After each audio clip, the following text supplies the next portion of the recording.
bring up Brian Corazon, CEO of MVP Recovery. Good evening, community. My name is Brian Corazon. I'm the CEO of MVP Recovery and a person in long-term recovery myself. I first want to thank Senator Carney and Senator Kane for allowing myself and MVP to participate in this event each year, and thank them for their support of the recovery community and for treatment resources and recovery resources here in Delaware County for people with substance use disorder. I want to thank all our leaders that are standing up here for that as well, specifically Dr. Taylor and County Counsel, District Attorney Jack Stolzheimer, and the Department of Human Services, all of whom really support agencies like us that are on the front lines trying to help individuals, families, and communities that have been affected by substance use and devastated by this overdose crisis. You know, tonight's event is a event of remembrance. You know, we're here to remember those that we have lost to this insidious disease. As Dr. Taylor talked about, it's so important not just to hear a number or statistic, but to remember who it is we have lost. You know, our loved ones, mothers and fathers and sons and daughters, our neighbors, co-workers, regular, ordinary people that found themselves on the path of active addiction.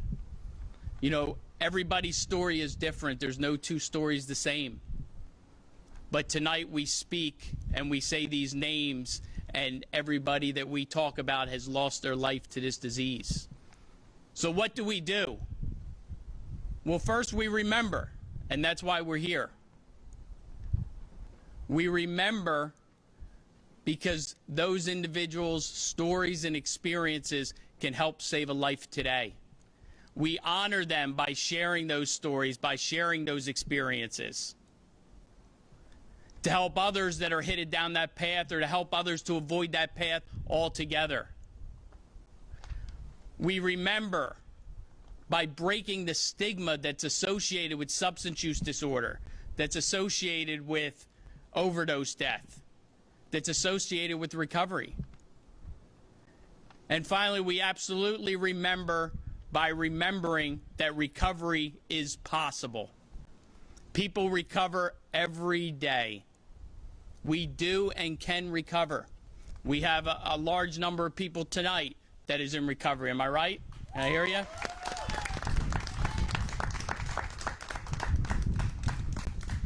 You know, for me to speak here tonight this year was especially important because on August 5th, grateful to say that I celebrated 20 years of continued sobriety. And for me, my recovery journey started on those courthouse steps, literally.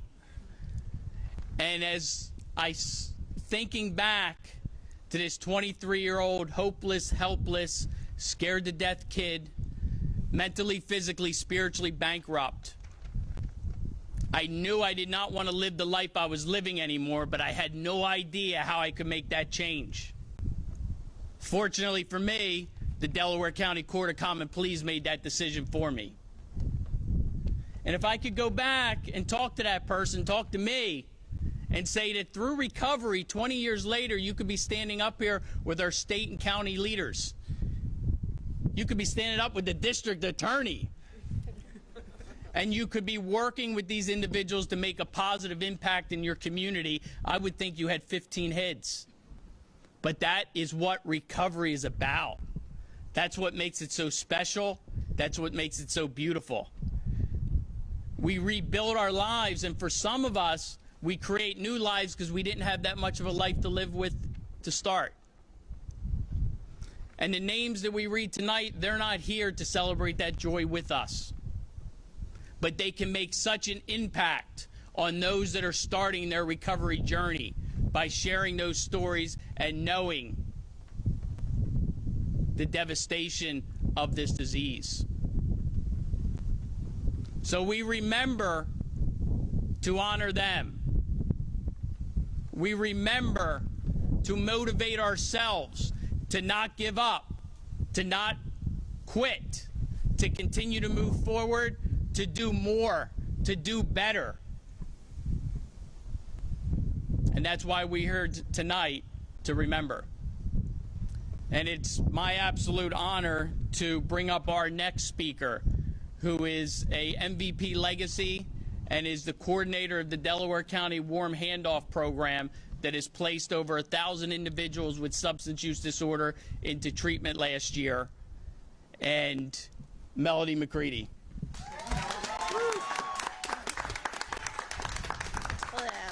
Good evening, community. My name's Melody McCready, and I'm a person in long-term sobriety. Not only am I a person in long-term sobriety, but I am also an overdose survivor. It's an absolute honor to be here with everyone tonight. You know, I grew up here in Delaware County, you know, as a younger child, just like they were talking about prior to this, was that, you know, my goals and ambitions were never to be a drug addict. They were always, I wanted to be a teacher when I was younger. And, you know, through time playing sports, it's the same old story that everyone else has.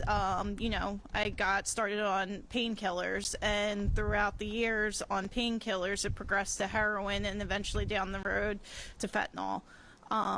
You know, it seemed like it was a year, but then eventually 10 years later, I was in the same spot struggling. You know, I was hopeless, you know, I became complacent between getting incarcerated, going into treatment facilities. It just ended up being an endless revolving rotation of, you know, in and out of treatment facilities or in jail. Eventually, I ended up overdosing and got brought back by Narcan. I had to be administered Narcan 3 times, and I remember waking up and not even knowing what year it was, what my last name was, and I was just, for the first time in 10 years, scared to death that I was going to die from drugs. You know, I made that decision at that point to change something in my life and do whatever I had to do to get my life together, and at that point I ended up making a choice to go to a sober living program. You know, and through that program, it not only taught me how to stay clean, it not only got me acclimated in a 12-step fellowship, it gave me an opportunity to do other things I never imagined. They helped me get back to school. They helped me obtain my CRS, my CPS, and all these other credentials to help people in recovery that were in the same exact position I was in. It's an honor that, you know, over 4 years ago, the Warm Handoff Program saved my life, and I'm able to sit here and coordinate it every day and continue to give a handout to people that are struggling, not just as a person that's there employed to do it, as a person in recovery that was in the same exact spot as them as well. And, you know, everyone deserves a chance to stay clean, and there's so many different opportunities. When people ask what my job actually is, I tell them my job is to figure out and remove every barrier that it possibly could come into place to get people help, because there's so many different organizations, and throughout Delaware County, we should all just continue to work together and provide those resources for everyone. This is not a competition. These are people's lives out there. These are human beings that are struggling, and we need to continue to provide them the resources and all the information that we possibly can to have another day, and, you know, have children continue to have their parents, and have, you know, family members, moms, dad, brothers, sisters. This disease affects everyone in one way or another, and it's just, you know, a complete honor to be here. I'm super grateful for everyone that has shared previously, and congratulations on the clean time for everyone. And yeah, thank you all. My name's Melody McCready. I'm an alcoholic.